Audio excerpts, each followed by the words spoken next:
मध्य प्रदेश और छत्तीसगढ़ की खबरों में आपका स्वागत है। रुक करेंगे खबरों की ओर। प्रधानमंत्री नरेंद्र मोदी के जन्मदिन यानी कि 17 सितंबर से मध्य प्रदेश के धार जिले में स्वस्थ नारी सशक्त परिवार अभियान की शुरुआत होने जा रही है। इस पहल का उद्देश्य महिलाओं के स्वास्थ्य और पोषण में सुधार लाना है ताकि एक स्वस्थ और मजबूत परिवार की नींव रखी जा सके। इस अभियान को जन जन तक पहुंचाने और लोकप्रिय बनाने के लिए सोशल मीडिया इन्फ्लुएंसर्स की मदद ली जा रही है। ये इन्फ्लुएंसर्स अपनी पहुंच का इस्तेमाल कर लोगों को इस महत्वपूर्ण अभियान के बारे में जागरूक करेंगे, जिससे ये संदेश अधिक से अधिक लोगों तक पहुंच सके।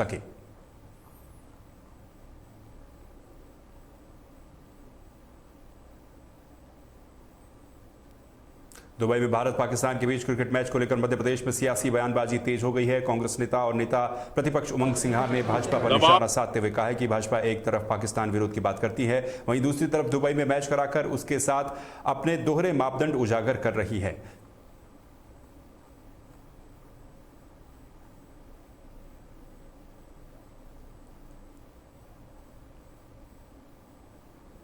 छत्तीसगढ़ के बीजापुर में पत्र सूचना कार्यालय के द्वारा आयोजित एक कार्यक्रम में केंद्रीय राज्य मंत्री बस्तर सांसद और पूर्व वन मंत्री ने पत्रकारों के साथ बातचीत की। इस दौरान केंद्रीय मंत्री ने कहा कि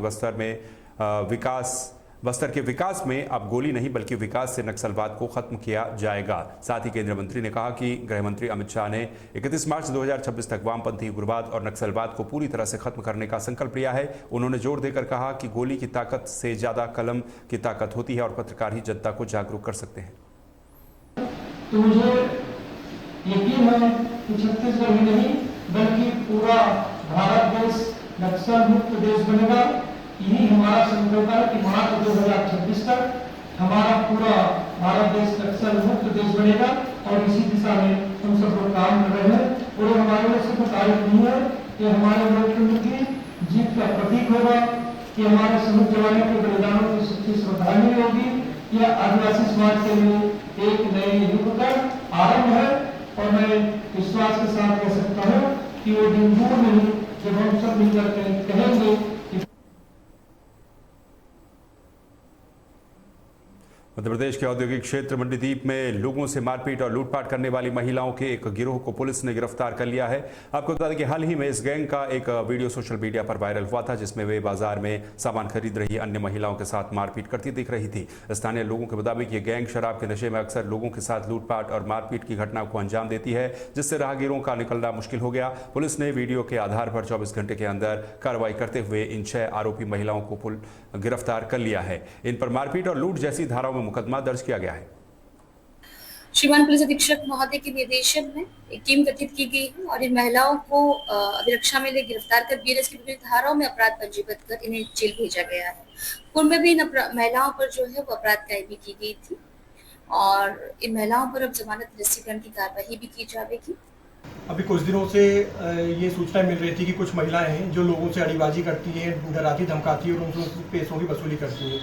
कुछ वीडियोज भी ऐसे वायरल हुए थे, तो कल फरियादी द्वारा हमें सूचना दी गई जिस पे एफआईआर पंजीबद्ध करके 6 महिलाओं के खिलाफ नामजद एफआईआर ली गई है और इन्हें गिरफ्तार कर माननीय न्यायालय पेश किया जा रहा है। क्या क्या धारा डालेगी है सर? इसमें अड़ीबाजी की एफआईआर की धारा है। ये मारपीट करती थी, उनसे पैसों की मांग करती थी, गाली गलौज करती थी। सर इससे पहले भी इन महिलाओं पर कोई आपराधिक दर्ज है? हाँ जी, इससे पूर्व में भी महिलाओं की सूचना की इस पे प्रकार के कृत्य करने की सूचना प्राप्त हुई थी, जिस पे इन पे एफआईआर दर्ज की गई थी और कानूनी कार्रवाई की गई थी। आदतन अपराधी है या फिर अभी कोई?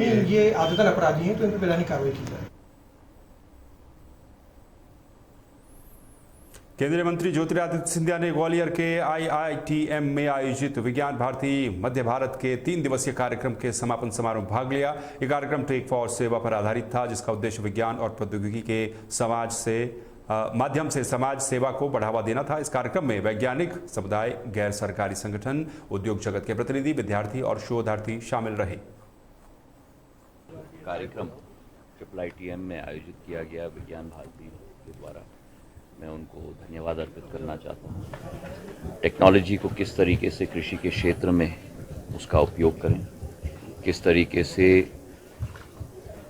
लैब टू लैंड और फार्म टू फॉर्क इस पूरे वैल्यू चेन में टेक्नोलॉजी का इस्तेमाल किया जाए, ये एक बहुत महत्वपूर्ण पहल विज्ञान भारती के द्वारा आयोजित किया गया और मुझे इस बात की खुशी है कि IITM में आयोजित किया गया, ग्वालियर की धरती पर आयोजित किया गया, मेरे पूज्य पिताजी के द्वारा निर्मित संस्थान में आयोजित किया गया और विज्ञान भारती में भारत के विकास और प्रगति में जितनी महत्वपूर्णता के साथ अपना योगदान दिया।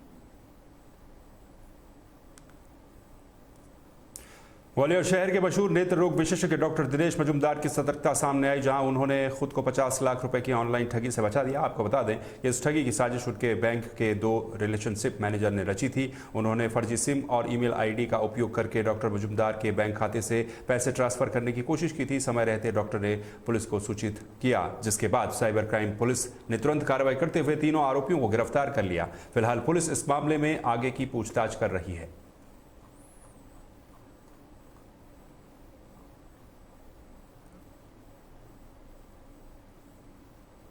मध्य प्रदेश और छत्तीसगढ़ की खबरों में फिलहाल के लिए बस इतना ही। बाकी खबरों के लिए आप बने रहिए तहलका डिजिटल के साथ। नमस्कार।